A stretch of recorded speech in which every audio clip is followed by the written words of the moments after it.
So this video we're going to make on how to adjust the stitch length dial on a THOR 2603 or typical 2603.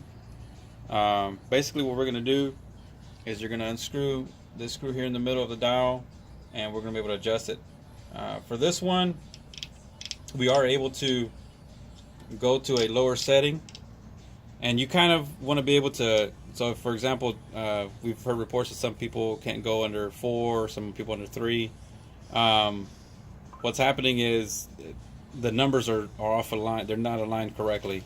So what we want to do is get it to the lowest point you can get it. So if you can get it to a 3, get it to a 3, get it to a 1, and then you're going to want to unscrew this screw here in the middle.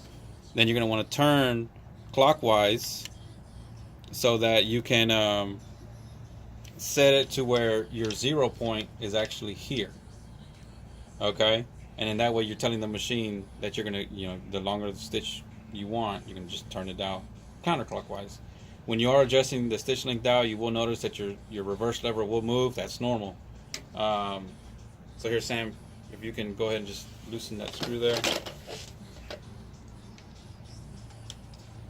You will need 2 hands whenever you're doing that, because you do have to hold the dial, and with the other hand, your screwdriver. So again, if you were at 3 here and it's tight here, really that would be more like a 0 in your case, and that's why it's not going any lower than that, or that's why the machine's not running. So in this case, what we would do here, loosen it, so just like Sam already loosened it, and then we want to come, and you want to be probably right about in the middle of this empty space between the 6 and the 1, and then we'll go ahead and tighten it here. So Sam will tighten it for us. Again, use 2 hands, 1 hand to hold the dial, 1 hand to tighten. Once it's tightened, okay, now what we can do is, if you try to sew, the machine is on. If we try to sew, it'll hardly move at all, and it's because it's got just under 1 setting.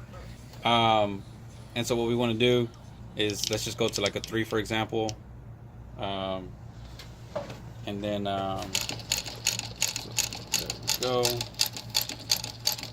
Let's get over here. So we've been sewing off quite a bit on here. So yeah, that's about a 3 there. Up here,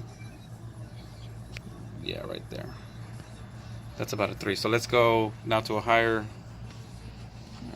And again, sometimes it is easier if you hold the reverse lever down here. If you hold that down, it makes it much easier for you to change the stitch length down. So let's go to the longest one, 6. And let's sew away. With this machine, we find that you get the best results when you go at a slower pace. So this pace that I'm going at would be perfect for it. And as you see, it went from a 3 up here. So if you can see that right there, from a 3 there to a 6 down here. There we go. Now we got the machine adjusted right so where the stitch length adds up properly.